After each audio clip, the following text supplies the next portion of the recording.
எல்லாருக்கும் வணக்கம்.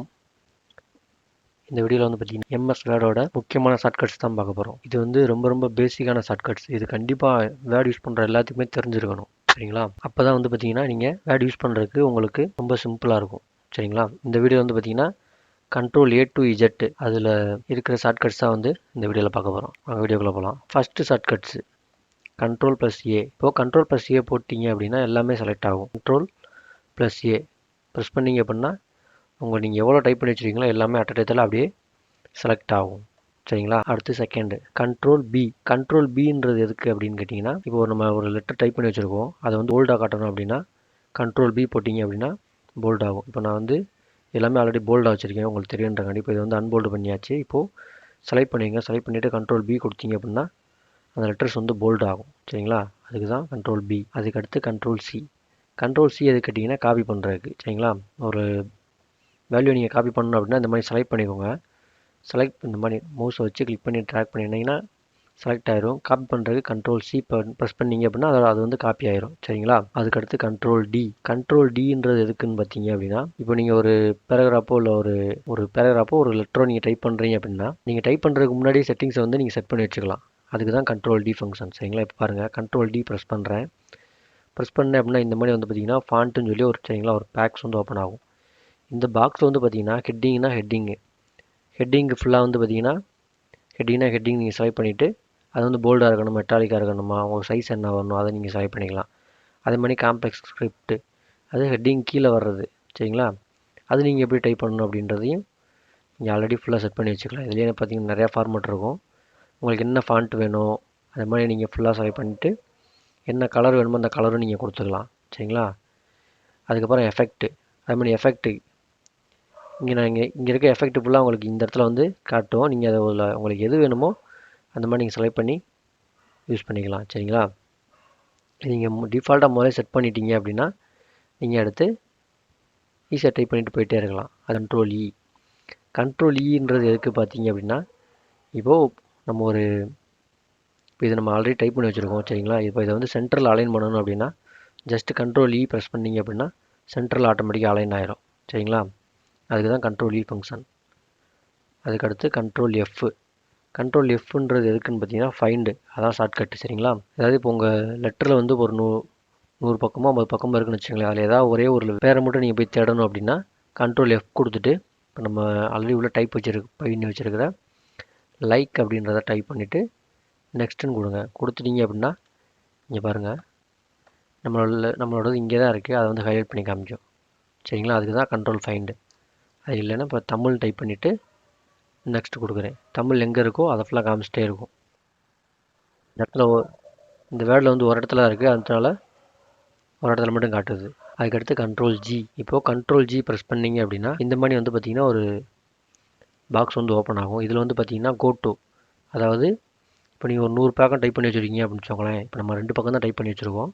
ஸோ உங்களுக்கு எந்த பேஜ் போகணுமோ அந்த பேஜுன்னு கொடுத்துட்டு எந்தெந்த பேஜ் வேணுமோ அந்த பேஜ் நம்பர் கொடுத்துட்டு go-to கொடுத்தீங்க அப்படின்னா கரெக்டாக அந்த பேஜுக்கு போயிடும். 1வது பேஜுக்கு போகணும் அப்படின்னா கொடுத்துட்டிங்க அப்படின்னா ஃபஸ்ட்டு பேஜுக்கு போயிடும், சரிங்களா? அதே மாதிரி செக்ஷனு, லைனு, புக் மார்க்கு, நீங்கள் ஏதாவது கமெண்ட் கொடுத்துருந்தீங்க கமெண்ட் வச்சு கொடுக்கலாம். ஆப்ஜெக்ட் வச்சுருந்தீங்கன்னா ஆப்ஜெக்ட், இந்த மாதிரி நீங்கள் உங்கள் வேர்டில் வந்து நீங்கள் என்ன ஃபைல் யூஸ் பண்ணுவீங்களோ அதை வச்சு நீங்கள் அந்த இடத்துக்கு கரெக்டாக போய்க்கலாம், சரிங்களா? அதுக்கடுத்து Ctrl Hன்றது இருக்குதுன்னு பார்த்தீங்கன்னா ஆல்ரெடி டைப் பண்ணியிருக்கிற ஒரு லெட்டர்ஸ் வந்து நீங்கள் மாற்றணும் அப்படின்னு நினச்சிங்கன்னா Ctrl H போட்டு மாற்றிக்கலாம். இப்போது அது நேராக போய் டைப் பண்ணி மாற்றிக்கலாம் அப்படின்னு நினைக்கலாம் நீங்கள். ஆனால் இப்போ ஒரு 100 பேஜ் இருக்குதுன்னு வச்சுக்கோங்களேன். 100 பேஜ்லையுமே அந்த ஒரு லெட்டர் மட்டும் தப்பாக டைப் பண்ணிட்டோம், ஒரு கேரக்டர் மட்டும். அதை ரீப்ளேஸ் பண்ணுறதுக்கு நீங்கள் இதை வச்சு Ctrl H போட்டிங்க அப்படின்னா இந்த மாதிரி ஒரு பாக்ஸ் ஓப்பன் ஆகும். இது வந்து ரீப்ளேஸ்ன்னு இருக்கும். ஃபைண்ட் வாட்டு ரீப்ளேஸ் வித். இப்போ தமிழ்ன்றது இருக்கிறத நான் தமிழ் 1ன்னு மாற்றணும் அப்படின்னு வச்சுக்கோங்களேன்.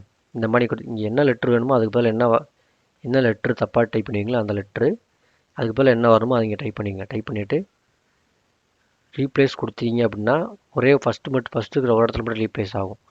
சாரி, இந்த பேஜில் மட்டும் ரீப்ளேஸ் ஆகும், சரிங்களா? ரீப்ளேஸ் ஆல் கொடுத்துட்டீங்க அப்படின்னா நீங்கள் எவ்வளோ பெரிய டாக்குமெண்ட் இருந்தாலும் சரி அதில் இருக்கிற மொத்த தமிழ்ன்ற வார்த்தை ஃபுல்லாமே பார்த்தீங்கன்னா தமிழ் 1ன்னு மாறிடும். இப்போ நம்மகிட்ட 1 இருக்குது பார்த்தீங்களா, அதனால நம்ம ரீப்ளேஸ் மட்டும் கொடுத்துட்டோம் அப்படின்னா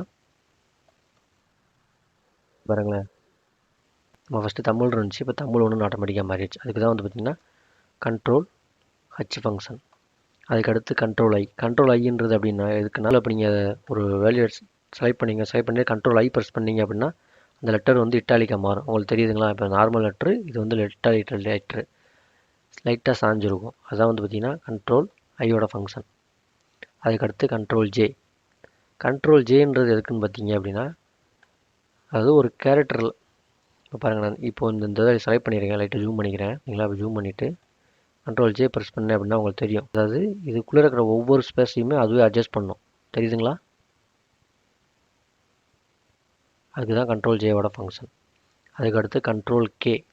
கண்ட்ரோல் கேன்றது என்ன அப்படின்னு கேட்டிங்கன்னா ஹைப்பர் லிங்க். அதாவது ஏதாவது ஃபைலோட லிங்க்கை வந்து நீங்கள் இங்கே அட்டாச் பண்ணிக்கலாம். அதுக்கு தான் இது. கண்ட்ரோல் கே கொடுத்துட்டீங்க அப்படின்னா இந்த மாதிரி ஒரு இன்சர்ட் ஹைப்பர் லிங்க்னு சொல்லி ஒரு ஆப்ஷன் ஓப்பன் ஆகும். இதில் உங்களுக்கு எந்த ஃபைலை அட்டாச் பண்ணணுமோ, இப்போ நம்ம சாம்பிளுக்கு ஒரு இந்த பிடிஎஃப் ஃபைலை ஓப்பன் பண்ணிக்கிறோம். ஓகே கொடுத்துட்டீங்க அப்படின்னா அந்த ஃபைலோட நேம் வந்து இங்கே இப்படி வரும். இப்படி வந்தவுடனே இப்படி வந்துருச்சு அப்படின்னா நீங்கள் டபுள் கிளிக் பண்ணிங்கன்னா அப்படின்னா போகாது. கண்ட்ரோலை பிடிச்சிட்டிங்க அப்படின்னா இந்த இடத்துல வந்து கொண்டு வந்தீங்கன்னா அப்படின்னா கை சிம்பிள் காட்டும், அதாவது ஹேண்ட் சிம்பிள் காட்டும். ஜஸ்ட் கிளிக் பண்ணிங்க அப்படின்னா நேராது அந்த ஃபைலை ஓப்பன் பண்ணவா அப்படின்னு கேட்கும். சரிங்களா? அதுக்கு தான் இந்த கண்ட்ரோல் கே ஃபங்க்ஷன். அதுக்கடுத்து கண்ட்ரோல் எம். கண்ட்ரோல் எம்ன்றது என்ன அப்படின்னு பார்த்தீங்கன்னா ஒரு ஒரு பேராகிராஃப் இப்போ டைப் பண்ணி வச்சுருக்கீங்க, அதில் ஃபஸ்ட் இருக்க கேரக்டர் மட்டும் நீங்கள் அட்ஜஸ்ட் பண்ணணும் அப்படின்னு நினச்சிங்க அப்படின்னா கண்ட்ரோல் எம் கொடுத்தீங்கன்னா அடுத்தடுத்து அட்ஜஸ்ட் ஆகி போயிட்டே இருக்கும். சரிங்களா? அதுக்கு தான் கண்ட்ரோல் எம் ஃபங்க்ஷன். அதுக்கடுத்து கண்ட்ரோல் என். கண்ட்ரோல் என்னன்னா என்ன அப்படின்னு கேட்டிங்கன்னா கண்ட்ரோல் என்ன ப்ரெஸ் பண்ணிங்க அப்படின்னா நியூ டாக்குமெண்ட் ஓப்பன் ஆகும். சரிங்களா? ஆல்ரெடி இருக்கிறது போக புதுசாக ஒரு நியூ வேர்ட் டாக்குமெண்ட் ஓப்பன் ஆகும். அதுக்கு தான் கண்ட்ரோல் என். அடுத்து கண்ட்ரோல் ஓ. கண்ட்ரோல் ஓன்னா என்ன அப்படின்னா ஆல்ரெடி நீங்கள் டைப் பண்ணி வச்சிருக்க ஃபைலை ஓப்பன் பண்ணணும் அப்படின்னு நினச்சிங்க அப்படின்னா கண்ட்ரோல் ஓ கொடுத்தீங்க அப்படின்னா இந்த மாதிரி ஒரு விண்டோ ஓப்பன் ஆகும். அதில் நீங்கள் சிஸ்டத்தில் எங்கேயாவது ஃபைல் வச்சுருந்தீங்க அப்படின்னா அதில் போய் கிளிக் பண்ணி ஓப்பன் பண்ணி நீங்கள் யூஸ் பண்ணிக்கலாம். அதுதான் கண்ட்ரோல் ஓ. அதுக்கடுத்து கண்ட்ரோல் பி. கண்ட்ரோல் பின்றது என்ன அப்படின்னு கேட்டிங்க அப்படின்னா பிரிண்ட் ஃபங்க்ஷன். அதாவது இப்போ நீங்கள் டைப் பண்ணி வச்சுருக்கீங்க, அதை நீங்கள் பிரிண்ட் எடுக்கணும் அப்படின்னா கண்ட்ரோல் பி ஷார்ட்கட் போட்டிங்க அப்படின்னா இந்த மாதிரி ஒரு விண்டோ ஓப்பன் ஆகும். இதில் உங்களுக்கு தேவையான பிரிண்டர் நீங்கள் செலக்ட் பண்ணிவிட்டு எத்தனை பேஜ் வேணுமோ அத்தனை பேஜ் வச்சுட்டு ஓகே கொடுத்துருக்கீங்க அப்படின்னா அந்த ஃபைல் வந்து பிரிண்ட் ஆயிரும். சரிங்களா? அதுக்கடுத்து கண்ட்ரோல் கியூ. கண்ட்ரோல் கியூக்கு வந்து பார்த்தீங்கன்னா வேர்டில் எந்த ஒரு ஃபங்க்ஷனுமே கிடையாது. சரிங்களா? அதனால் அதை நம்ம விட்டுறலாம். அதுக்கடுத்து கண்ட்ரோல் ஆர். கண்ட்ரோல் ஆர்ன்றது இருக்குது அப்படின்னா அதாவது அப்படியே டெக்ஸ்ட்டை வந்து ரைட்டில் வந்து அலைன் பண்ணுறது. பாருங்களேன், இந்த இடத்துல வச்சு நான் கண்ட்ரோல் ஆர் கொடுத்தேன் அப்படின்னா அது வந்து அப்படியே பார்த்தீங்கன்னா ரைட்டில் வந்து அலைன் ஆகும். அதுக்கடுத்து control S save file. Control S கொடுத்துட்டீங்க அப்படின்னா சேவ் ஆகும் ஃபைல். கண்ட்ரோல் எஸ் வந்து சேவ் ஃபைல் வந்து சேவ் பண்ணிக்கலாம். அதுக்கு தான் கண்ட்ரோல் எஸ். அதுக்கடுத்து கண்ட்ரோல் டி. கண்ட்ரோல் டீன்றது என்ன அப்படின்னு பார்த்தீங்கன்னா இப்போ நம்ம ஃபஸ்ட் லைன் டைப் பண்ணிடுறோம். டைப் பண்ணிவிட்டு செகண்ட் லைன் வந்து உங்களுக்கு கரெக்டாக எங்கனக்குள்ளே வரணுமோ, எங்கேருந்து ஸ்டார்ட் ஆகணுமோ இப்போ நீங்கள் கண்ட்ரோல் டி கொடுத்துட்டீங்க அப்படின்னா பாருங்களேன், இது வந்து கரெக்டாக இந்த இடத்துல அலைன் ஆகுதா? திருப்பி கண்ட்ரோல் டி கொடுத்தீங்கன்னா அந்த வரும்.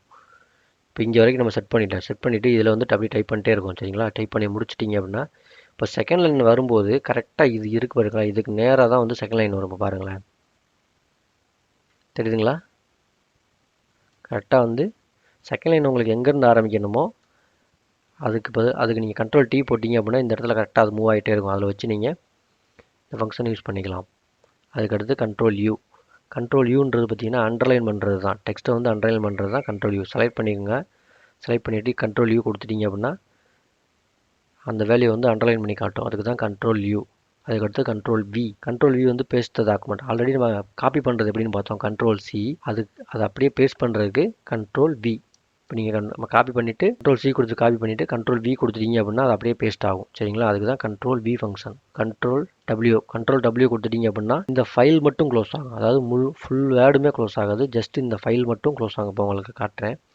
கண்ட்ரோல் டபிள்யூ ப்ரெஸ் பண்ணீங்க அப்படின்னா அவ்வளோதான். இந்த மாதிரி வந்து அந்த ஃபைல் மட்டும் ஆட்டோமேட்டிக்காக க்ளோஸ் ஆகிடும். திருப்பி ஓப்பன் பண்ணுறதுக்கு நீங்கள் இந்த ஃபங்க்ஷன் கிளிக் பண்ணிவிட்டு ரீசெண்ட் டாக்குமெண்ட்ஸில் ஷார்ட்கட்ஸ் கடைசியாக யூஸ் பண்ண டாக்குமெண்ட்டை நீங்கள் ஓப்பன் பண்ணிக்கலாம். சரிங்களா? அதுக்கடுத்து கண்ட்ரோல் எக்ஸ். கண்ட்ரோல் எக்ஸ் அப்படின்றது என்னென்னா இப்போ நம்ம கண்ட்ரோல் சி கொடுத்தா காப்பி ஆகும்னு பார்த்தீங்களா, அதே மாதிரி கண்ட்ரோல் எக்ஸ் கொடுத்தீங்க அப்படின்னா அந்த வேல்யூ வந்து கட் ஆகும். கட் பண்ணி, அதாவது இந்த இடத்துல எனக்கு வேணாம், இதுக்கு பதிலாக எனக்கு இந்த இடத்துல தான் வரணும் அப்படின்னு நினச்சிங்க அப்படின்னா கண்ட்ரோல் எக்ஸ் ஃபங்க்ஷன் உங்களுக்கு இது யூஸ் ஆகும். சரிங்களா? கண்ட்ரோல் சின்றது காப்பி பண்ணுறது, கண்ட்ரோல் வின்றது பேஸ்ட் பண்ணுறது, கண்ட்ரோல் எக்ஸ்ன்றது கட் பண்ணுறது. சரிங்களா? அதுக்கடுத்து கண்ட்ரோல் ஒய். ஒய்ன்றது என்ன அப்படின்னு நினச்சிங்கன்னா இப்போ ஒன்றும் இல்லை, இப்போ நம்ம சாம்பிளுக்கு எம்கேன்னு டைப் பண்ணியிருக்கோம். இப்போ கடைசியாக நம்ம டைப் பண்ணோம். சரிங்களா? அதை இப்போ நீங்கள் கண்ட்ரோல் ஒய் போட்டிங்க அப்படின்னா நீங்கள் கடைசியாக என்ன டைப் பண்ணீங்களோ அது அப்படியே வந்துக்கிட்டே இருக்கும். அதுக்கு தான் கண்ட்ரோல் ஒய் ஃபங்க்ஷன். சரிங்களா? கண்ட்ரோல் இஜெட்டோட ஃபங்க்ஷன் என்னன்னு கேட்டிங்கன்னா இப்போ ஏதாவது நம்ம தெரியாமல் டைப் பண்ணிட்டோம், இது வேணாம் எனக்கு கடைசி இருந்த மாதிரி வரணும் அப்படின்னா Ctrl Z. அதை நீங்கள் கடைசியாக பண்ண ஆக்ஷனை வந்து இல்லாமல் பண்ணுறது தான் Ctrl Z. இந்த வீடியோவில் Ctrl A to Zோட ஷார்ட்கட்ஸ் பார்த்தாச்சு. இது வந்து வேர்டோட ரொம்ப ரொம்ப சிம்பிளான ஷார்ட்கட்ஸ் தான் பார்த்துருக்கோம். இன்னும் வேர்டில் எக்கச்சக்கமான ஷார்ட்கட்ஸ் இருக்குது. இன்னும் தெரிஞ்சிக்க வேண்டிய விஷயம் நிறையா இருக்குது. ஸோ எல்லாம் மறக்காமல் சப்ஸ்கிரைப் பண்ணிடுங்க. அப்போ தான் அடுத்தடுத்து நான் போடுற வீடியோ வந்து உங்களுக்கு தெரியும். வேர்டை பற்றி நீங்கள் என்னென்ன உங்களுக்கு தெரிஞ்சுக்கணும்னு நீங்கள் நினைக்கிறீங்களோ கமெண்ட் பண்ணுங்கள். அது வீடியோ பிடிச்சிருந்தா மறக்காமல் லைக் பண்ணிடுங்க. நன்றி, வணக்கம்.